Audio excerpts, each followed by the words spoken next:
Oke, baik. Bismillahirrahmanirrahim. Assalamualaikum warahmatullahi wabarakatuh. Perkenalkan, kami dari kelompok dari S3 akan menjelaskan tentang analisis testing pada sistem informasi profitable. Di sini ada bernama Rizky Muhammad dengan NIM 1051889, dengan saya sendiri Irfan Lutfi Gunawan dengan NIM 1051866, dengan Muhammad Fuad Rahman dengan NIM 105181107, dan ada Jordan Dominico dengan NIM 105181193. Oke, untuk latar belakangnya, kenapa kami memilih Profitable? Secara pengertian, pengujian aplikasi dilakukan untuk memastikan agar aplikasi berjalan sesuai dengan desain yang diharapkan. Tahap pengujian aplikasi adalah tahap penting untuk menentukan apakah sebuah aplikasi bisa dikatakan sudah selesai atau belum. Dari hasil pengujian, didapat berbagai data dan informasi yang digunakan untuk mengembangkan aplikasi tersebut lebih jauh lagi, dan bisa juga untuk mengakhiri proses pembuatan aplikasi. Nah, aplikasi ini yang kami uji yakni bernama Profitable, sebuah aplikasi investasi berproperti berbasis web yang memungkinkan pengguna untuk melakukan investasi dan memiliki proyek untuk mencari investor. Source code yang kami dapatkan berasal dari GitHub, dari yang bernama Rivaldi Palermo. Analisis sistem informasi ini bertujuan untuk mengetahui sejauh mana fitur yang tersedia pada Profitable tersebut sudah berjalan baikkah atau tidak. Selain itu, testing dan implementasi dilakukan untuk memberikan masukan atau memperbaiki sistem informasi yang ada. Oke, untuk identifikasi masalah. Identifikasi masalah sendiri yang ditemukan dalam makalah ini, yakni yang pertama, saat ini karena aplikasi memiliki cukup banyak fitur yang masih belum diketahui fitur mana saja yang berjalan dengan baik dan ataupun tidak. Yang kedua, aplikasi sudah melalui banyak perubahan dari versi awal, sehingga perlu dilakukan pengujian secara menyeluruh untuk memastikan fungsi aplikasi berjalan dengan normal. Untuk rumusan masalahnya sendiri, poin pertama, yakni bagaimana hasil dari testing dan implementasi yang sudah ada, yang sudah berjalan dengan baik atau tidak, dengan menggunakan metode object oriented. Poin kedua, bagaimana melakukan pengujian perangkat lunak menggunakan metode object oriented pada sistem informasi profitable menggunakan teknik basis PET dan cyclomatic complexity. Lanjut dengan oleh Jordan. Baik, di sini ada batasan atau asumsi masalah. Batasan-batasan dan asumsi-asumsi pada makalah analisis testing dan implementasi pada sistem informasi profitable agar topik yang dibahas tidak melenceng di antara lain adalah fitur yang akan diuji coba terbatas pada fitur pendanaan dan flipping. Lalu, secara struktur aplikasi menggunakan object oriented sehingga metode pengujian yang dilakukan juga menggunakan object oriented atau white box. Lalu yang terakhir, pengujian ini menggunakan metode object oriented testing dengan menggunakan testing basis PET dan cyclomatic complexity. Lalu pada maksud dan tujuan penelitian, tujuan penelitian yang kami lakukan ini berdasarkan uraian yang berada di atas, yaitu untuk melakukan pengujian pada sistem informasi profitable dengan metode oriented. Yang kedua, untuk mengetahui sejauh mana fitur-fitur sistem informasi profitable berfungsi, apakah itu berfungsi dengan baik atau tidak. Dan yang terakhir, untuk melakukan evaluasi terhadap sistem informasi profitable yang telah dibuat selama 1 bulan oleh tim programmer. Selanjutnya,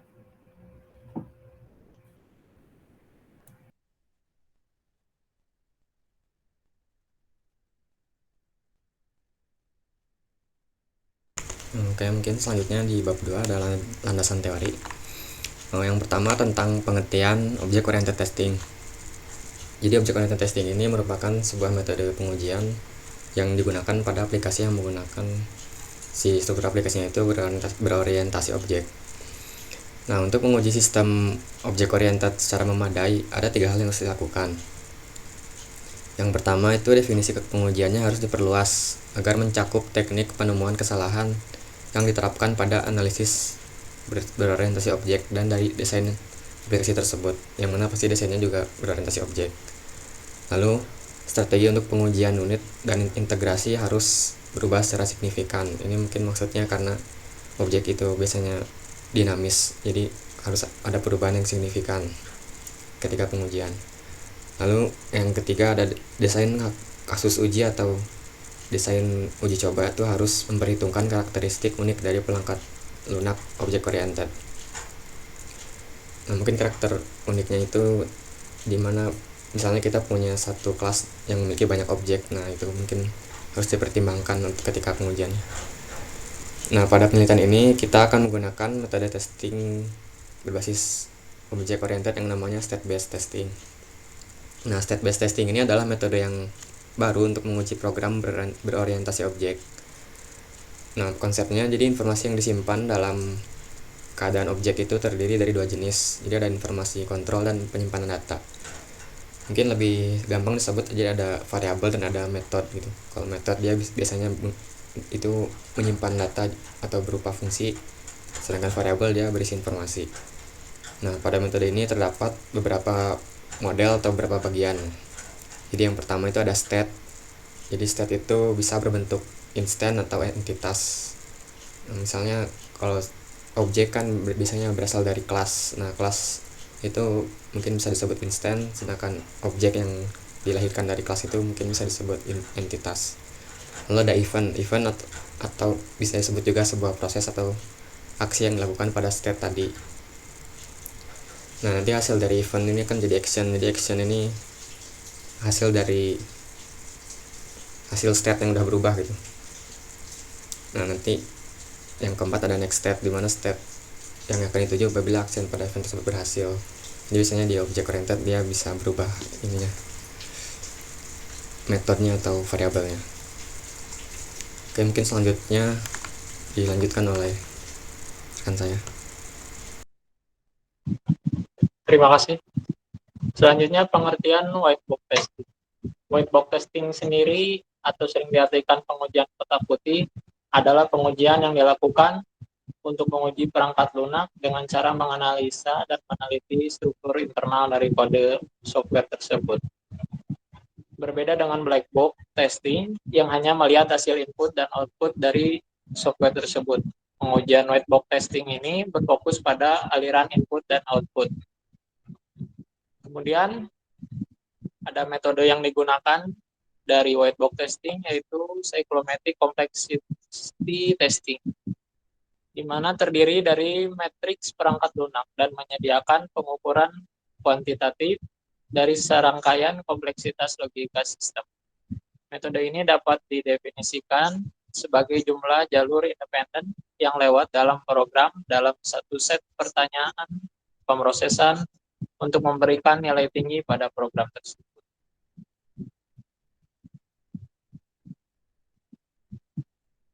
Metode white box testing ini dapat dihitung dengan grafik aliran kontrol yang berhubungan dengan fungsi, modul, atau kelas dalam sebuah pemrograman.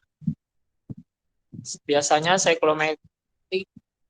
cyclomatic complexity diekspresikan dengan persamaan V dalam kurung G sama dengan E min N plus 2,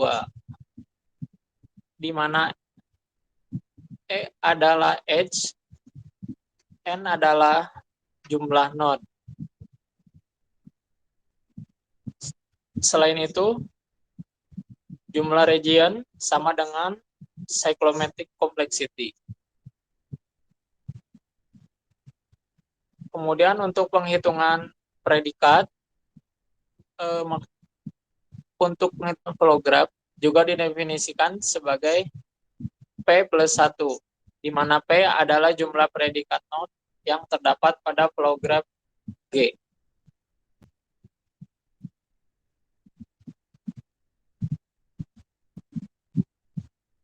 Selanjutnya ini adalah dokumentasi perangkat lunak dari Profitable.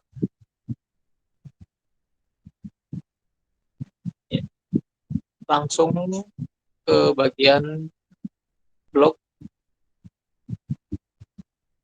Silakan.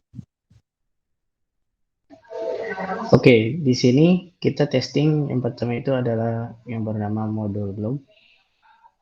Di sini blog tuh jadi kita bisa, kalau misalnya kita sebagai admin, kita bisa memasukkan atau menambahkan informasi blog apa saja yang bakalan kita posting di Profitable ini. Pertama, pastinya kita akan melakukan login.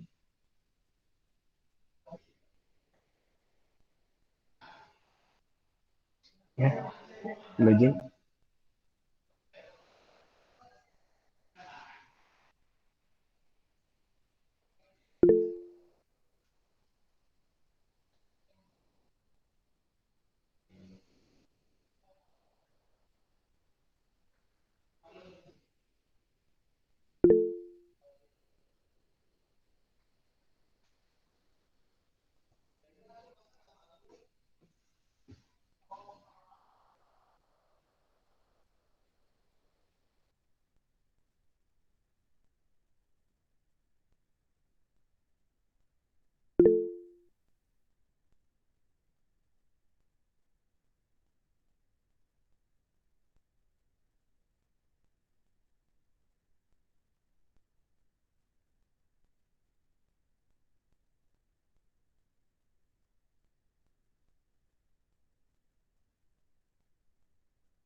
Kalau misalnya login sudah, nanti kita bakalan masuk ke halaman dashboard.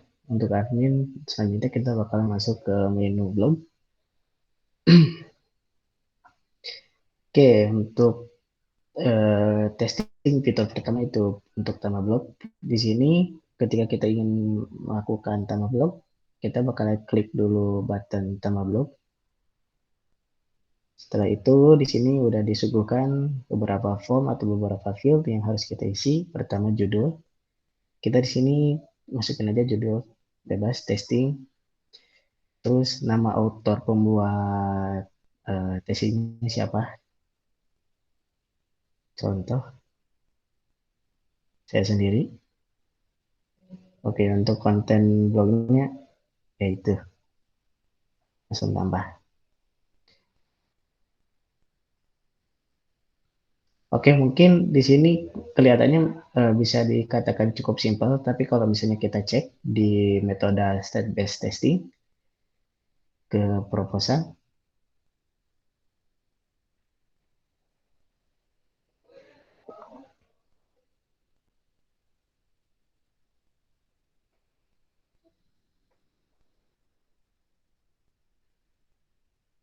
oke, walaupun tadi cukup simpel ya kalau misalnya kita gunakan, ternyata kalau misalnya kita bedah lagi secara pakai menggunakan metode state-based testing itu cukup lumayan rumit.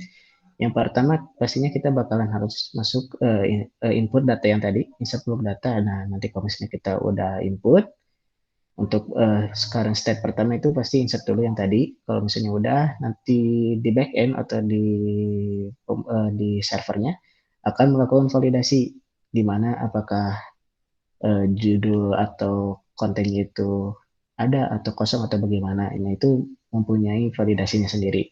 Kalau misalnya inputan kita yang tadi dimasukin itu valid, maka akan masuk ke state yang sebelah kiri, yaitu valid block data.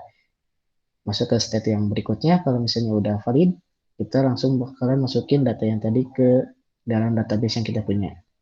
Kalau misalnya sudah, nanti bakalan di return back ke list blok yang sudah kita buat. Nanti kalau misalnya sudah, nanti bakalan show new block data final. Kalau misalnya secara tabel, bisa dilihat di bawah. Pertama, current state atau instance pertama yaitu insert block data, eventnya on yaitu kita pasti ketik di situ.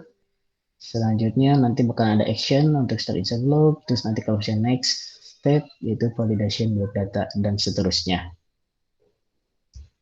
Selanjutnya bakalan menjelaskan tentang top up oleh user.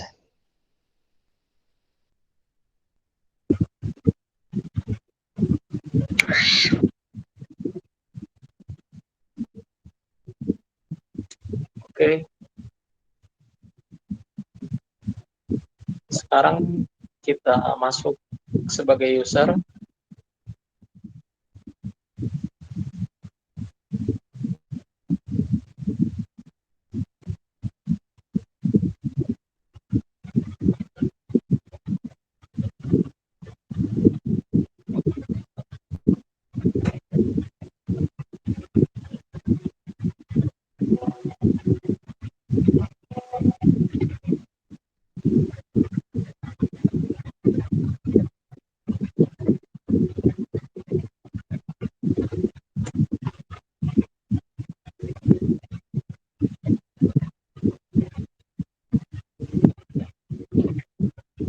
Untuk top up user sendiri, setelah melakukan login, bisa masuk ke menu dashboard. Kemudian di sini akan tampil dari dashboard profitable untuk melakukan top up. Kita klik menu top up.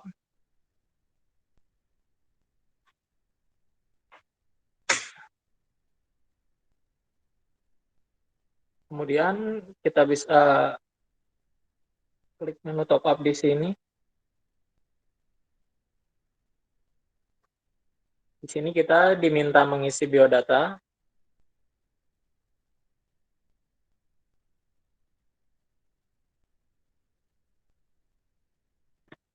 Tes, contohkan saja.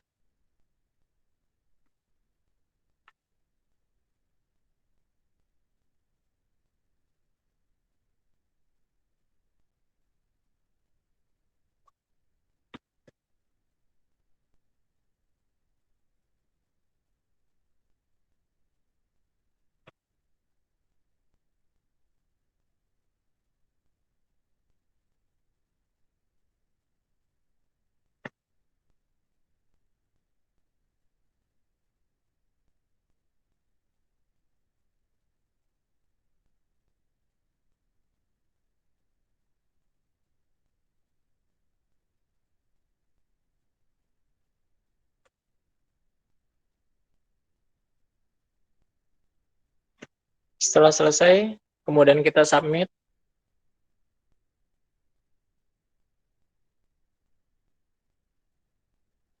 Untuk selanjutnya, mungkin seharusnya dalam aplikasi ini akan muncul riwayat transaksi di sini, di bagian ini.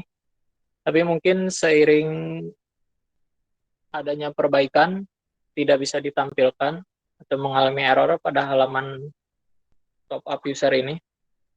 Jika dilihat dari prosedur atau activity diagram yang ada,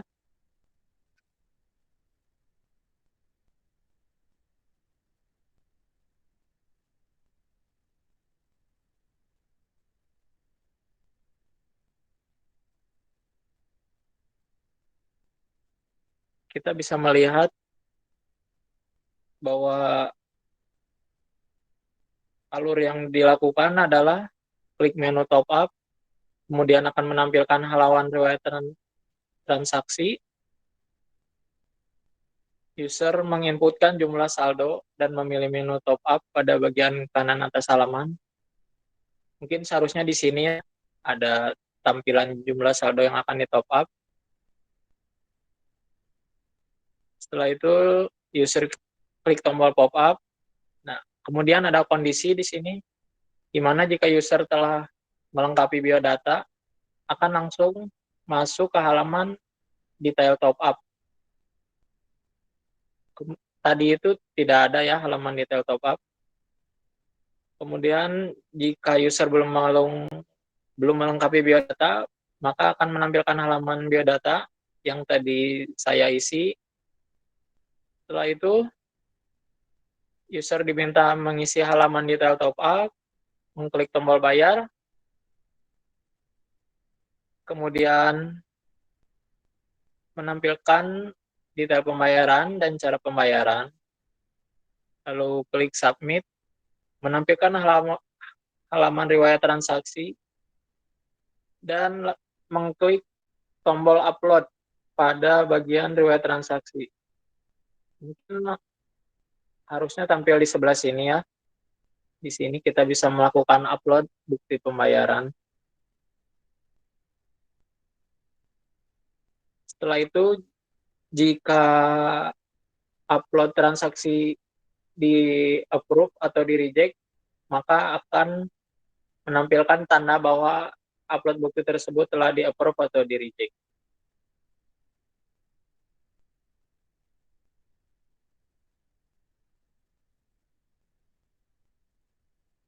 Kemudian pada bagian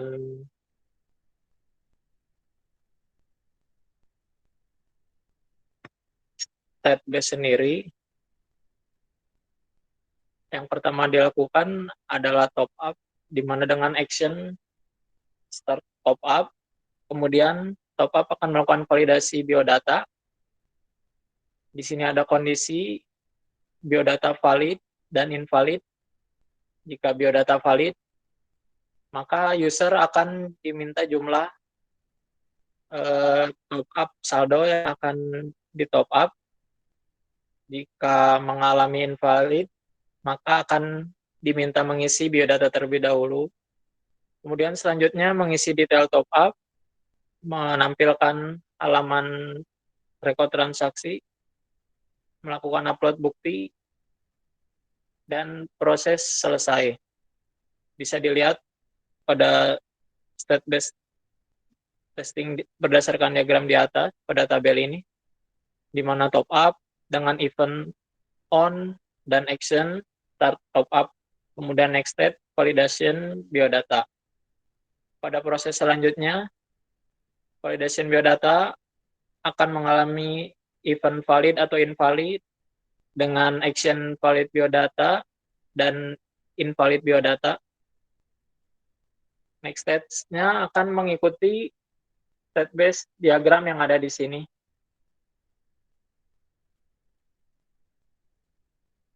Terima kasih. Untuk selanjutnya, silakan.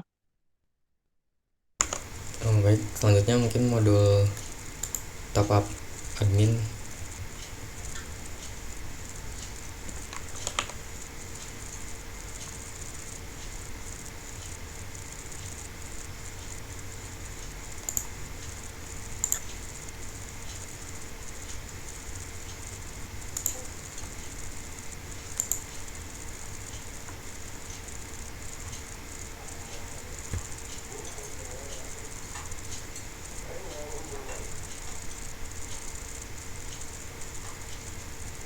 Mungkin langkah pertama setelah login dan masuk ke dashboard, itu kita bisa langsung klik menu verifikasi top up. Nah, langsung jadi peran admin di sini itu dia bisa melakukan verifikasi pada proses top up yang dilakukan oleh user sebelumnya. Nah, nanti setiap user yang sudah melakukan top up itu akan muncul di sini, dimana dia memiliki user ID yang mencerminkan user siapa itu. Lalu ada juga nominal top up-nya dan jenis pembayarannya. Dan juga seharusnya bukti pembayarannya itu terlihat kan. Jadi misal si user sudah mengupload bukti transfernya itu bisa dilihat di situ. Lalu statusnya sendiri itu by default itu menunggu pembayaran, tapi sebagai admin kita bisa melakukan dua aksi. Yang pertama approve atau reject. Mungkin boleh dicoba dulu yang approve. Oh, ini tidak bisa nih. Mungkin boleh kembali di reject. Nah, kalau di reject ini sudah jalan gitu ya. Jadi pembayarannya berubah, statusnya jadi pembayaran gagal. Terus nanti kalau yang approve itu seharusnya berhasil, jadi statusnya berubah jadi pembayaran berhasil. Lalu nanti saldo si usernya itu bertambah sesuai dengan nominal top up-nya tersebut. Itu mungkin dari aplikasi. Kalau dari diagramnya sendiri kembali masuk ke state base. Nah yang ini, jadi tadi ketika kita pertama mulai kan itu kita mengklik menu verifikasi top up, lalu dia secara otomatis akan melakukan get top up atau melakukan pengambilan data dari server gitu. Dia menulis user apa aja yang sudah top up, dimana kita bisa melakukan dua aksi. Yang pertama itu approve dan reject. Kalau approve kita akan maju ke approve top up, kalau reject itu masuk ke sebelah kanan, itu reject top up. Boleh ke bawah.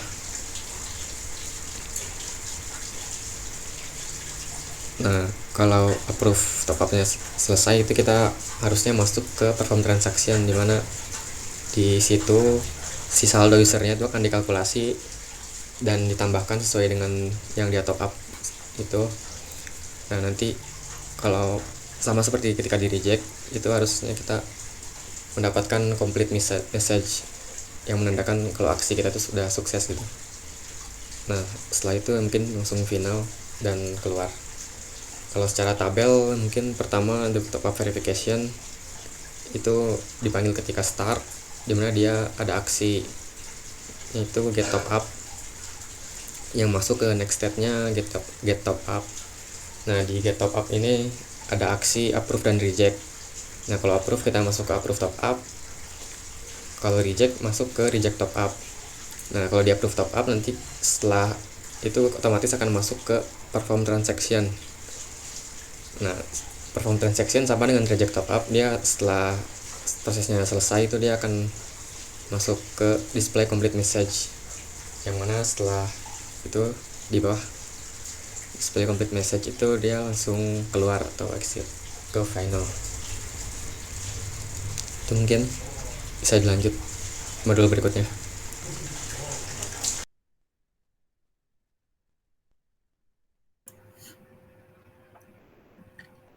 Oke, baik. Sekarang kita masuk ke modul tambah properti. Boleh ditunjukin dulu dari aplikasi. Yang pertama kita klik tombol properti. Lalu kita di sana diminta untuk memasukkan di tambah properti itu. Nah, di sini kita sebagai admin kita bisa memasukkan lokasi dari properti itu, provinsinya di mana, kabupaten, luas dan lebar tanah, deskripsi dari properti itu, dokumen, harga, dan foto dari properti itu jika ada.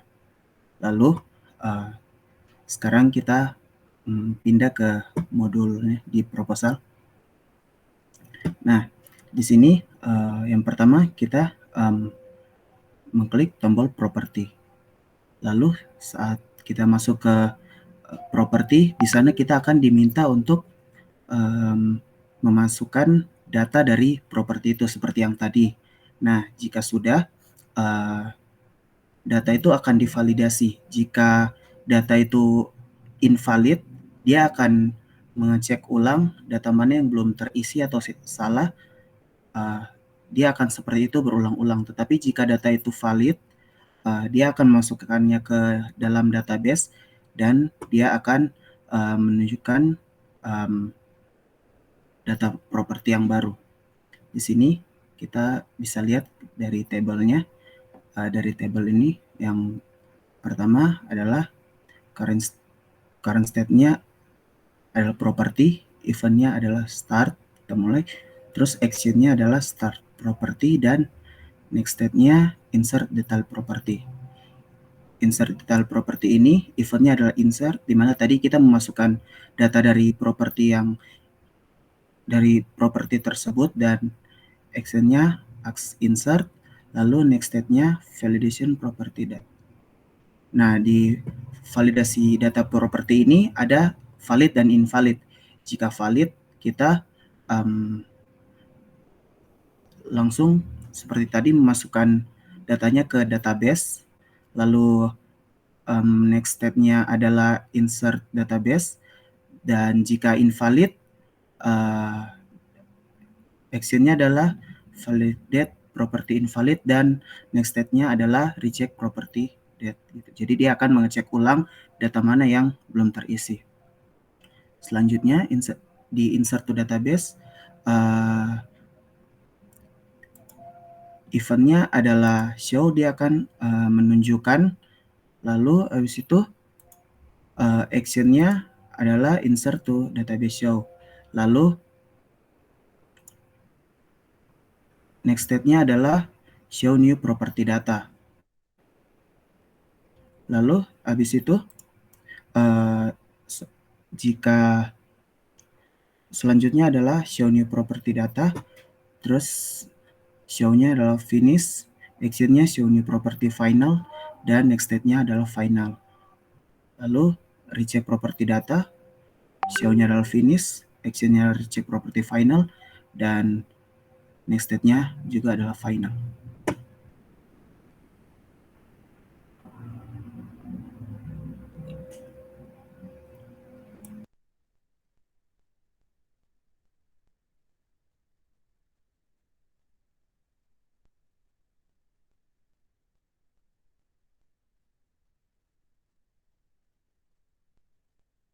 Oke, buat nextnya yaitu metode systematic complexity pada modul testing. Kalau tadi sudah dilihat kan secara pembagiannya bagaimana untuk pembuatan systematic complexity testing sendiri, kita dibagi dua. Yang pertama itu user, itu sebagai pengguna kita, sebagai pengguna. Yang kedua itu block service atau sebagai sistemnya sendiri yang ada di Profitable. Pertama, user akan melakukan insert new block data. Setelah itu akan dikirimkan ke block service, di mana nanti akan melakukan verification data. Apabila verifikasi datanya sudah valid atau tidak valid, maka akan mempunyai prosesnya sendiri. Apabila dia invalid, maka akan di-recheck data lagi oleh user dan akan melakukan insert new block data kembali. Apabila data yang sudah diinput itu sudah valid, maka akan melakukan insert new block kepada database yang ada di Profitable. Selanjutnya itu akan showing new block data.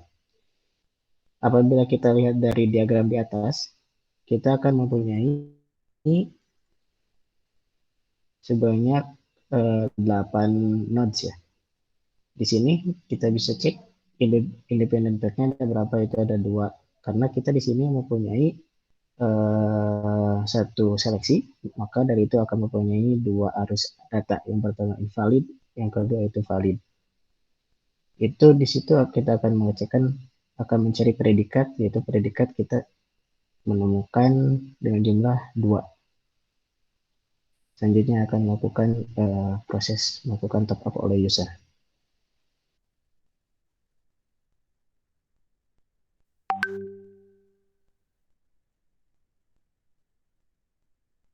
Oke, selanjutnya ada cyclomatic complexity testing pada proses melakukan top up oleh user.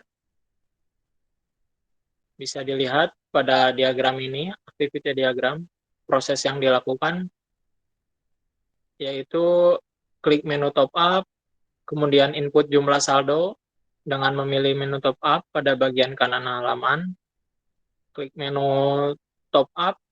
Nah, kemudian di situ ada kondisi jika biodata tidak lengkap akan menampilkan halaman biodata. Jika lengkap akan menampilkan halaman detail top up. Yang kemudian user mengisi halaman detail top up, melakukan klik tombol bayar, menampilkan detail pembayaran dan cara pembayaran. Kemudian user diminta untuk melakukan upload bukti transaksi,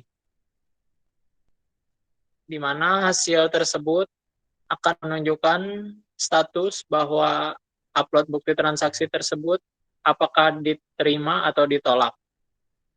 Setelah itu proses top up telah selesai dan akan menampilkan halaman riwayat transaksi, di mana transaksi yang telah kita lakukan dalam melakukan top up. Berdasarkan diagram activity di atas, di sini bisa dilihat untuk dari proses 1, di sini saya gabungkan karena tidak ada kondisi, maka bisa saya gabungkan. Selanjutnya pada proses 2, di sini ada kondisi di mana 3 ini adalah jika biodata user tidak lengkap. 4 adalah jika biodata user lengkap. Kemudian akan menampilkan halaman detail top up,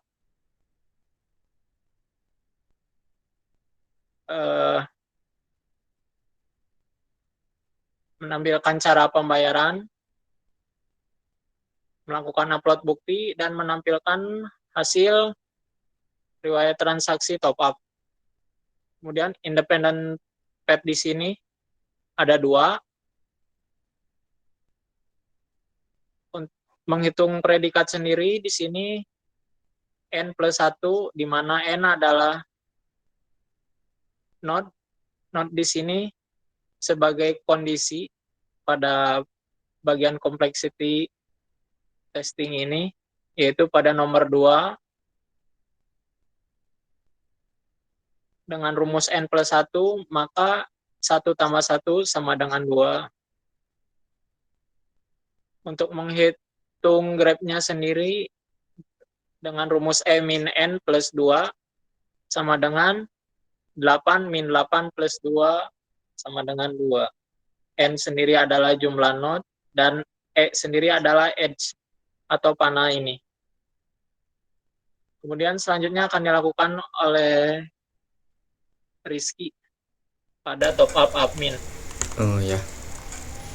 Jadi untuk proses verifikasi top up oleh admin itu yang pertama diagram yang menunjukkan prosedurnya atau activity diagram itu dimulai dari ketika admin melakukan klik pada menu verifikasi top up, dimana nanti sistem akan merespon dengan menampilkan halaman daftar riwayat user yang sudah melakukan top up. Nah, setelah ini ada kondisi, yaitu apakah admin akan melakukan approve atau reject pada transaksi tersebut. Nah, nantinya apapun yang dilakukan oleh si admin itu akan mengerucut lagi kepada satu hal yang sama, yaitu sistem akan menampilkan halaman daftar riwayat user yang sudah diperbarui. Jadi kalau misalnya sebelumnya itu masih statusnya pending, itu nanti sistem akan menampilkannya sesuai yang sudah dilakukan oleh admin, misalnya apakah sudah di-approve atau ditolak. Untuk diagram atau ya diagram cyclomatic complexity-nya sendiri itu kurang lebih seperti ini. Jadi yang nomor 2 itu dimana ada percabangan apakah si admin akan melakukan approve atau reject. Nah, nanti di percabangan itu dia akan kembali bersatu lagi karena sistem akan menampilkan tampilan yang sama gitu. Nah, setelah itu admin akan bisa melakukan proses lain seperti melakukan approve atau reject yang transaksi lain, lalu akan berakhir di nomor 7. Jadi untuk rumusnya sendiri, jadi edge-nya dikurang node atau jumlah panah dikurang jumlah node-nya. Jadi jumlah panah ada 7, node-nya ada 7 juga, pasti tambah 2. Hasilnya 2. Kalau kita hitung dari predictive node-nya itu hanya ada 1 percabangannya, jadi 1 tambah 1 jadi 2. Nah, jadi independent path-nya itu bisa disimpulkan ada 2. Itu mungkin bisa dilanjut ke Jordan.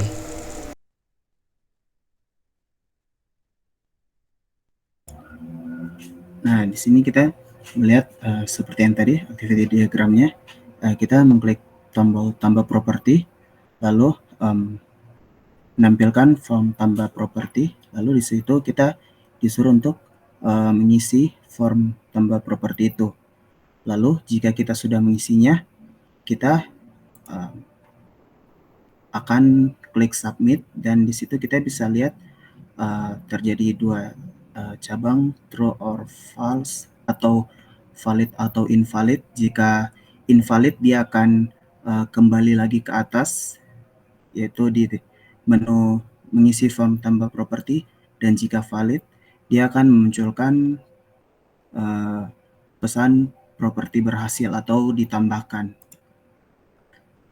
Lalu jika kita lihat pada cyclomatic complexity-nya, seperti di atas terjadi dua cabang, valid atau invalid. Lalu kita lihat independent path-nya ada dua. Lalu sini kita menggunakan rumus min n plus 2, yaitu di mana line kurang notnya, di mana lainnya ada 8, notnya ada 8 ditambah 2, yaitu 2. Lalu yang ketiga kita pakai n plus n, di mana tadi ada percabangan antara valid dan invalid, yaitu hanya ada satu situasi, jadi 1 ditambah 1 sama dengan 2. Terima kasih.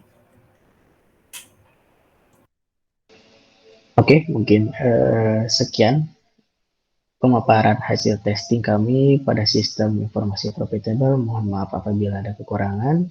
Sekali lagi terima kasih. Assalamualaikum warahmatullahi wabarakatuh. Cut.